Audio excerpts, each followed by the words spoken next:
우리가 성경을 보면서 성경에 나오는 믿음의 사람들을 볼 때 그들에게서 찾을 수 있는 공통점이 있어요.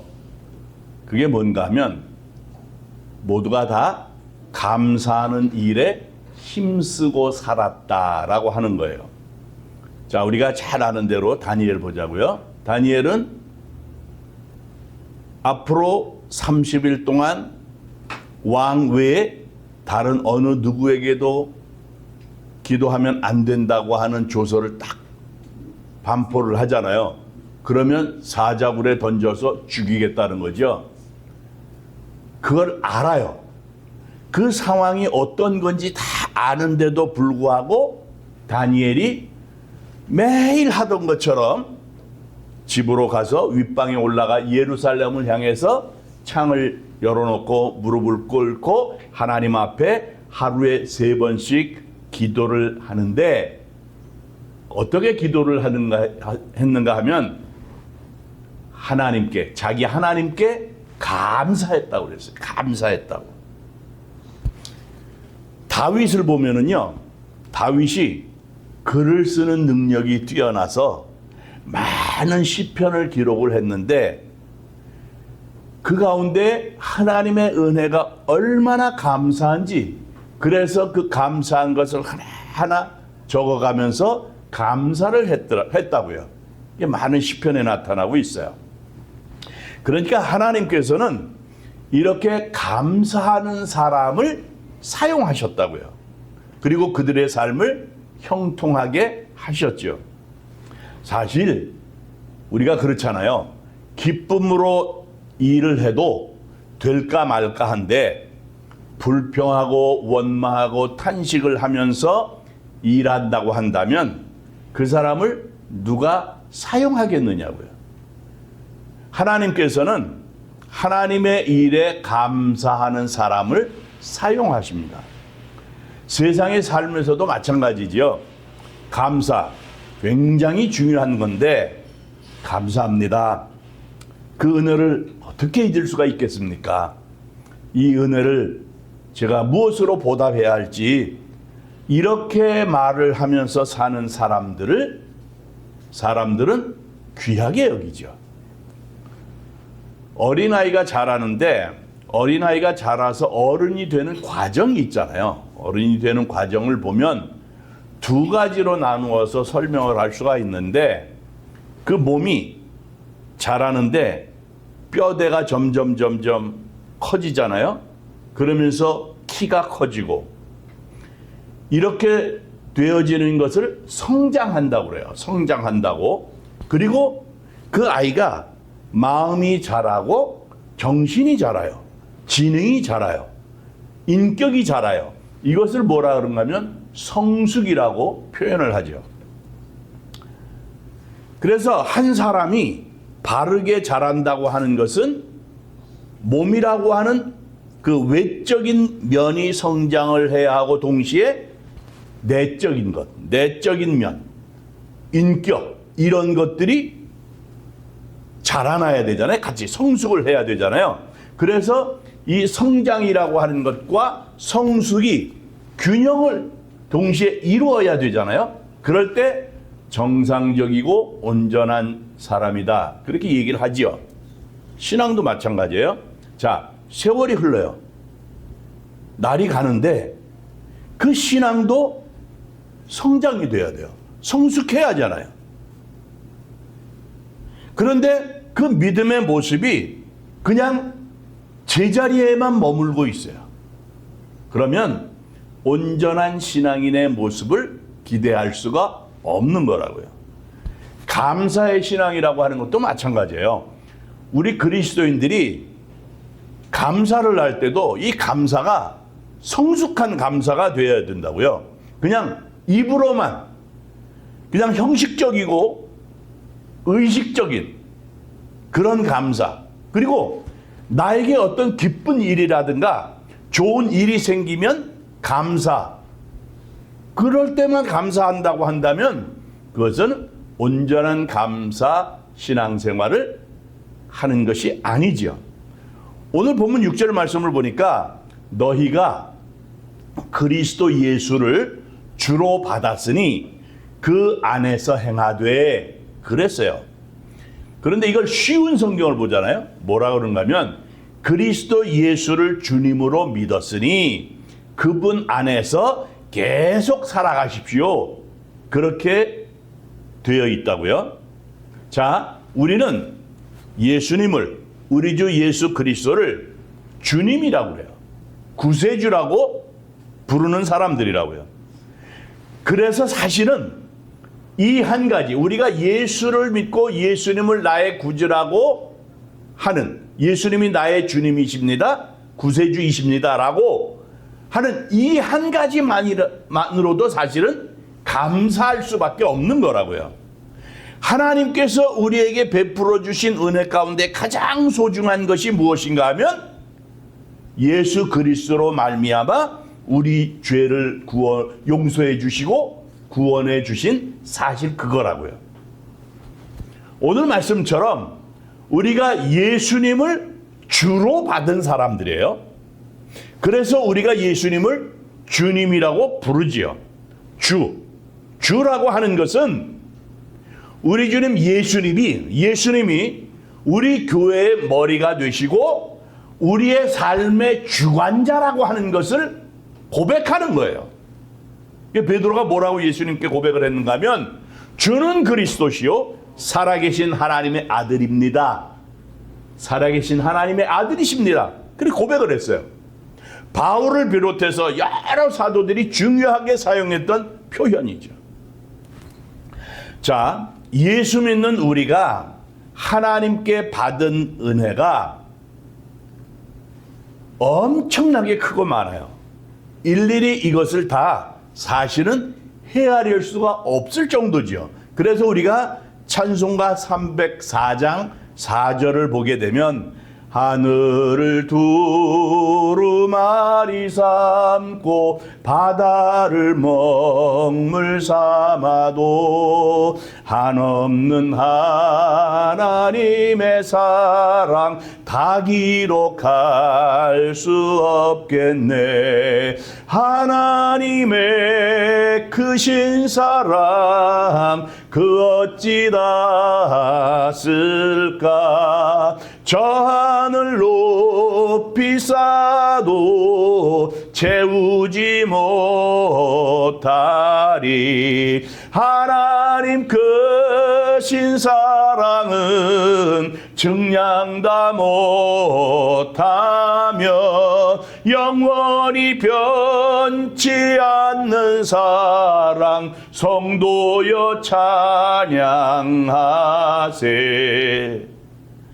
받은 은혜와 사랑이요 우리가 표현할 수 없을 만큼 크고 많아서 우리가 일일이 헤아릴 수가 없다는 거야. 온 세상 사람들이 다 기록하는 사람들이라고 할 때 세상에 있는 모든 줄기들 이런 것을 펜을 삼아서 바다를 다 먹물 삼아서 일일이 온 세상 사람들이 다 기록한다고 해도 하나님의 사랑을 기록할 수 없다는 게 이 찬송가의 영어 가사 내용이에요.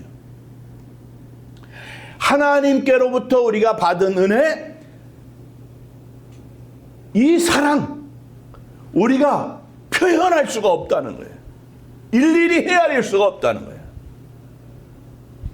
정말 누군가가 하나님께로부터 받은 은혜가 감사해서 그 감사의 제목을 적는다고 한다면 아무리 노력해도 적을 수가 없는 거예요.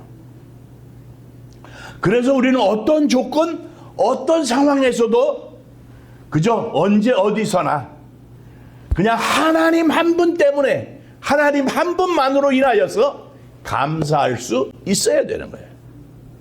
그렇게 환경과 조건을 초월해서 하나님 때문에, 하나님으로 인해서 감사하며 살았던 사람이 하박국 선지자라고요. 무화과 나무가 무성하지 못하고 포도나무에 열매가 없고 감람나무에 소출이 없고 밭에 먹을 것이 없고 우리의 양이 없고 외양간에 소가 없어도 그렇다고 할지라도 나는 여호와로 말미암아 즐거워하며 나의 구원의 하나님으로 말미암아 기뻐하겠다라고 선포했다고요. 그러니까 하박국 선지자의 감사의 조건이 뭔가 하면 그냥 하나님이에요. 하나님. 아주 기가 막힌 상황 환경에 처했다고 할지라도 그냥 하나님 때문에 즐겁고 하나님 때문에 기뻐하겠다라고 하는 고백이죠. 자, 우리가 바울 사도를 보게 되면 세상의 기준으로 볼 때 이 사람이요, 학벌도 좋았고요, 재주도 좋은 사람이에요. 신분도 분명한 로마 시민권을 갖고 있는, 이 사람은 말 그대로 출세길이 보장되어 있는 완벽한 사람이었어요. 그런데 이 사람이 예수를 믿고 그래서 예수 그리스도를 증거하면서 얼마나 많은 일들을 겪었는지 몰라요. 예수를 믿는다는 것, 그것 때문에 정말 힘든 삶을 살았다고요. 핍박과 환난이 끊이질 않았어요. 목숨을 걸고 교회를 세웠는데도 불구하고 그가 정말 사도인지 의심을 하는 사람들이 많이 있었단 말이에요. 그런데도 바울은 언제나 감사함이 넘쳤던 사람이에요. 옥에 갇혀 있든지 그렇지 않든지 늘 감사하며 살았고 감사하며 살라고 강조했어요. 그래서 우리가 골로새서 3장 15절부터 17절 말씀을 보면 바울이 어떻게 말씀을 하고 있는가 하면, 그리스도의 평강이 너희 마음을 주장하게 하라. 너희는 평강을 위하여 한 몸으로 부르심을 받았나니 너희는 또한 감사하는 자가 되라. 그리스도의 말씀이 너희 속에 풍성히 거하여 모든 지혜로 피차 가르치며 권면하고 시와 찬송과 신령한 노래를 부르며 감사하는 마음으로 하나님을 찬양하고 또는 은혜로 또 무엇을 하든지 말에나 일에나 다 주 예수의 이름으로 하고 그를 힘입어 하나님 아버지께 감사하라 그랬어요. 매 구절마다 감사하라고 그랬어요. 오늘 본문에 있는 이 골로새서는 바울이 로마 감옥에 갇혀 있을 때 골로새 교회 성도들에게 보낸 편지라고요. 지금 감옥에 갇혀가지고 언제 죽을지 모르는 그러한 상황인데 그런데도 불구하고 감사를 강조했단 말이에요. 그것이 뭔가 하면 그리스도 예수를 주로 받았다라고 하는 그 한 가지 사실, 그것만으로도 넘치는 감사를 드릴 수가 있었기 때문에 그런 거예요. 예수 그리스도를 주로 받았다라고 하는 그 사실로 인해서 그거 사실 한 가지만으로도 얼마나 감사한지, 그래서 감사를 선포할 수 있는 거예요. 우리는 모두가 다 예수 그리스도를 주로 받은 사람이에요. 예수님이 우리를 위해서 대신 십자가에 달려 죽으시고 그 피 흘리심의 공로로 인해서 우리가 죄사함을 얻었잖아요. 그래서 하나님의 자녀가 됐어요. 하나님의 자녀가 되는 권세를 누리며 살잖아요. 그러면서 하늘나라의 시민권자가 됐단 말이에요. 그러니 이것만 생각을 해도 우리는 감사를 넘치게 하면서 살아야 되는 사람들이라고요. 오늘 본문 7절에 감사함을 넘치게 하라고 그랬어요. 넘친다고 그래요. 넘치게 하라. 넘친다는 건 오버플로잉이잖아요. 컵에 물을 따랐는데 가득 따르라는 거예요. 가득 따르려면 어떻게 해야 돼요? 컵에 물을 부었는데 다 찼는데도 불구하고 물을 계속해서 따라야, 물을 주어야 그 컵에 있는 물이 넘치는 거예요. 그러니까 가득 차도 계속 부어야 되는 거예요. 말하자면 지나칠 정도로 물을 부어야 넘치는 거란 말이에요. 그러니까 감사는 어떻게 해야 되는가 하면 오버플로잉, 넘칠 만큼 해야 되는 거예요. 다시 말하면 지나칠 만큼 해도 된다는 그런 얘기라고요. 그래서 예수 믿는 우리들은 하나님께 내가 받은 은혜에 감사해야 되는데 그 받은 은혜만 가지고 감사하는 것이 아니라 오히려 하나님께서 나에게 베풀어 주실 은혜를 믿고 감사할 수 있어야 되는 거라고요. 요한복음 6장의 오병이어의 기적이 있잖아요.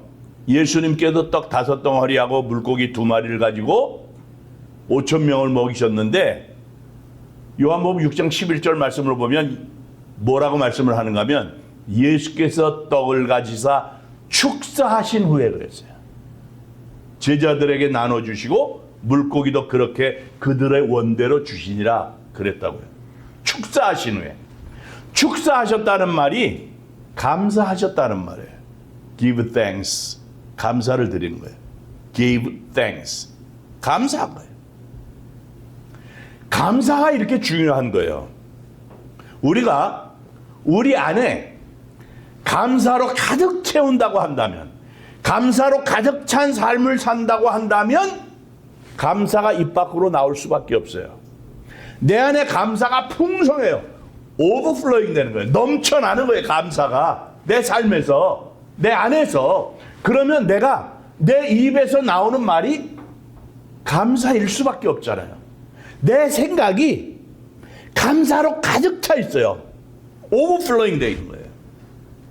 가득 차서 넘치는 거예요. 그러면 내 생각이 그렇게 감사로 가득 차서 넘치니까 내가 말하고 행동하는 것이 다시 말해서 우리의 삶이 감사로 가득할 수밖에 없는 거라고. 그래서 우리는 넘치는 감사를 가지고 하나님 앞에 예배를 드려야 되는 거고, 그래서 우리가 우리의 생각을 바꿔야 되는 거예요. 내 생각을. 우리가 오늘 찬송가 429장을 불렀잖아요. 429장의 가사가 얼마나 은혜가 되는지 몰라요. 세상 모든 풍파 너를 흔들어 약한 마음 낙심하게 될 때에 내려주신 주의 복을 세어라. 주의 크신 복을 내가 알리라. 받은 복을 세어 보아라. 크신 복을 내가 알리라. 받은 복을 세어 보아라. 주의 크신 복을 내가 알리라. 자, 세상 모든 풍파 너를 흔들어서, 우리를 흔들어요. 마음이 약해지고 낙심이 돼요. 그런데 그럴 때 오히려 우리에게 내려주신 주님의 주의 복을 세보라는 거야. 그러면 그 크신 복을 내가 알 거라는 거야. 우리에게 주어져 있는 고통과 고난, 그것만 바라보면서 그걸 세는 것이 아니라 하나님께서 나에게 베풀어 주신 은혜와 축복을 바라보면서 그것을 셀 수 있어야 된다는 거예요. 우리가 당한 고난을 세는 것이 아니라, 그것만 생각하고 앉아 있는 것이 아니라 이미 받은 하나님의 축복을 셀 수 있어야 된다는 거예요. 그게 우리가 부른 찬송이에요. 우리가 살면서 우리에게 당해지는 모든 고난과 고통, 슬픔, 바로 여기에도 분명히 우리를 향하신 하나님의 뜻이 있다, 하나님의 의도하심이 있다라고 하는 것을 믿어야 돼요. 바로 그것은 우리로 하여금 나 자신을 의지하는 것이 아니라 절대적으로 하나님만을 의지하는 사람이 되라고 하는 말씀이에요. 그래서 힘있고 능력 있는 하나님의 사람으로 연단하기 위함이라고요. 그래서 사도 바울이요, 고린도후서 1장 8절부터 9절에 보면 어떻게 말씀을 하고 있는가 하면, 형제들아, 우리가 아시아에서 당한 환난을 너희가 모르기를 원하지 아니하노니 힘에 겹도록 심한 고난을 당하여 살 소망까지 끊어지고 우리는 우리 자신이 사형 선고를 받은 줄 알았으니 이는 우리로 자기를 의지하지 말고 오직 죽은 자를 다시 살리시는 하나님만 의지하게 하심이라 그랬어요. 그러니까 사도 바울은요, 복음을 전하면서 얼마나 많은 고난을 당했는지 몰라요. 수많은 매를 맞았고 돌에 만져서 죽을 뻔했고 거의 다 죽었어요. 그런 고난을 당했는데 그러한 고난의 의미가 무엇인지 알았던 거예요.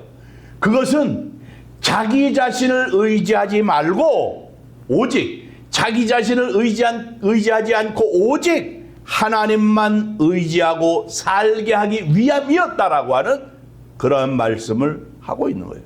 그래서 감사할 수 있었던 거예요. 결국 감사는 뭔가 하면 환경의 문제가 아니죠. 믿음의 문제라고 하는 것을 가르쳐 주는 거예요. 환경이 너무 좋아요. 남달리 좋아요.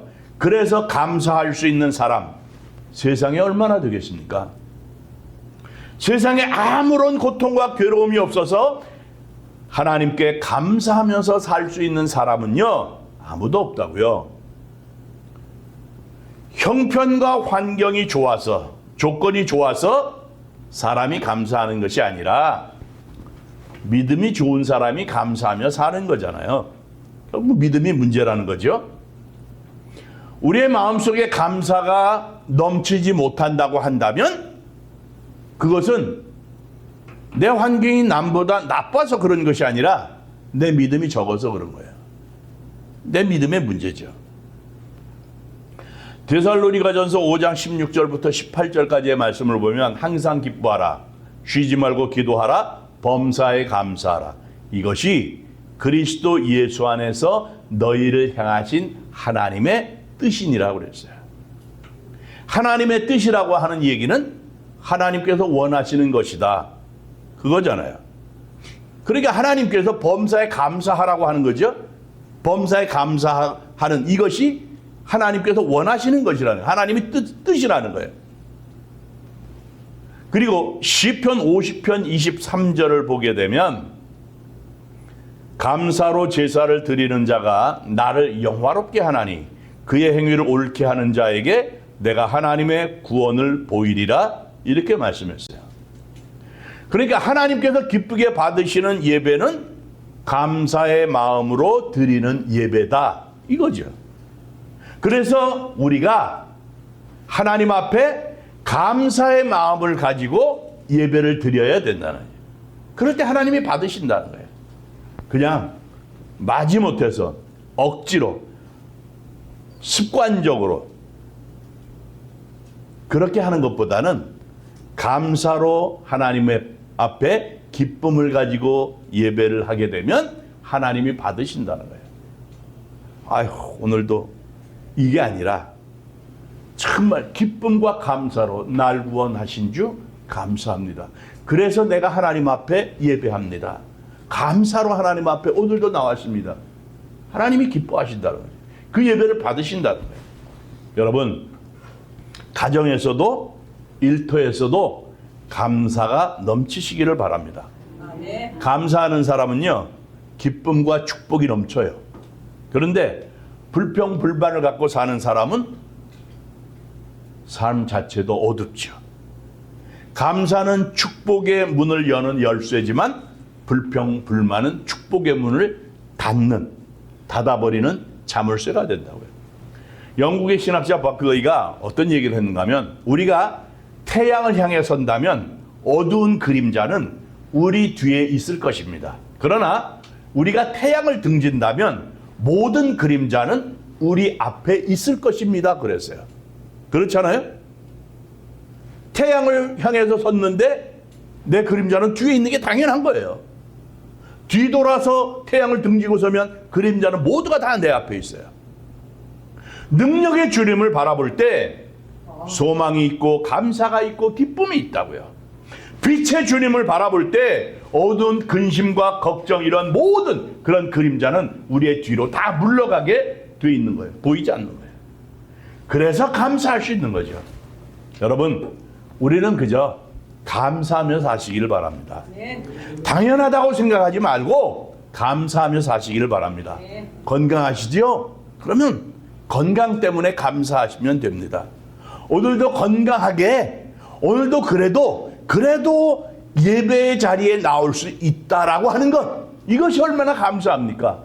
그래서 하나님 앞에 감사할 수 있어야 돼요.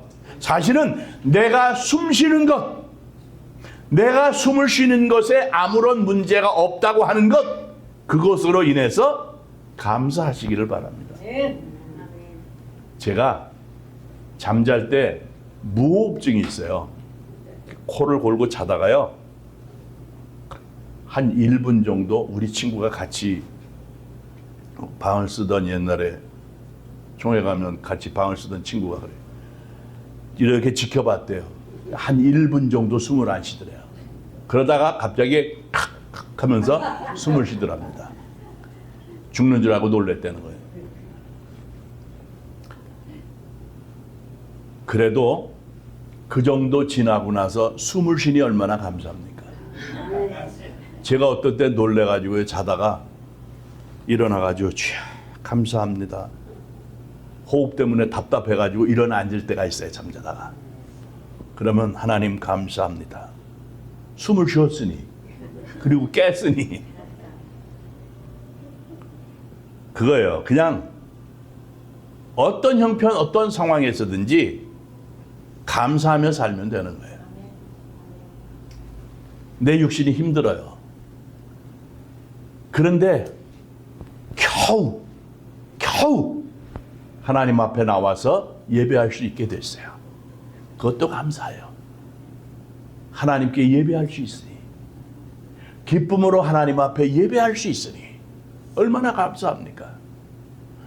우리를 기쁘게 하나님이 받으신다는 거예요. 하나님께서 그리고 우리에게 또 은혜와 축복을 허락해 주시겠다는 거예요. 얼마나 감사합니까? 그래서 모든 것이 감사의 조건인 거예요. 감사하지 못하는 사람들은 감사할 것이 없다고 얘기를 해요. 그런데 그렇지 않아요. 감사도 훈련이 필요하거든요. 감사할 일을 찾아보려고 노력을 해야 돼요. 찾으려고 하면 찾아진다고요. 주께서 나에게 주신 복을 세어보아라. 생각을 해보면 얼마나 많은지 말로 표현할 수가 없어요. 그래서 바다를 먹물 삼고 하늘을 두루마리 삼아도 다 기록을 할 수가 없다는 거예요. 그러니 우리는 그동안 당연하게 여겼던 일들, 그런 것에서 감사를 찾고 거기서 감사를 넘치게 하시기를 바랍니다. 감옥에서도 기도하고 찬양하며 감사했던 바울을 생각해야 되겠고요. 사자굴에 던져져서 죽을 줄 뻔히 알면서도 감사하며 기도했던 다니엘을 생각할 수 있어야 돼요.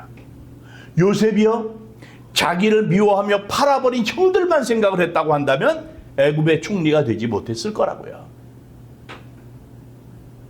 오늘은 맥주감사주일이에요. 맥주절은 밀과 보리를 거두어 드린, 추수한 다음에 하나님 앞에 감사를 드리는 절기가 맥주절이에요. 우리가 보리 농사하지 않고 밀 농사하지 않지만 그래도 한번 생각을 해보면 한 해의 절반을 지났잖아요. 그러면 생각해 보니까 감사의 조건들이 얼마나 많은지 몰라요. 여러분, 범사에 날마다 순간순간 감사하며 사시기를 바랍니다. 특별히 하나님께서 절기를 정해서 감사하라고 하셨어요. 그것은 하나님께 감사하는 게 당연한 것이기 때문이고, 그리고 감사하게 되면 그 감사가 또 감사를 낳기 때문에 하나님이 감사절을 지키라고 말씀을 하셨습니다. 사랑하는 성도 여러분, 매 순간순간 언제 어디서나 범사에 감사를 넘치게 하시는 믿음의 사람들, 승리자들이 되시기를 주님의 이름으로 축원합니다.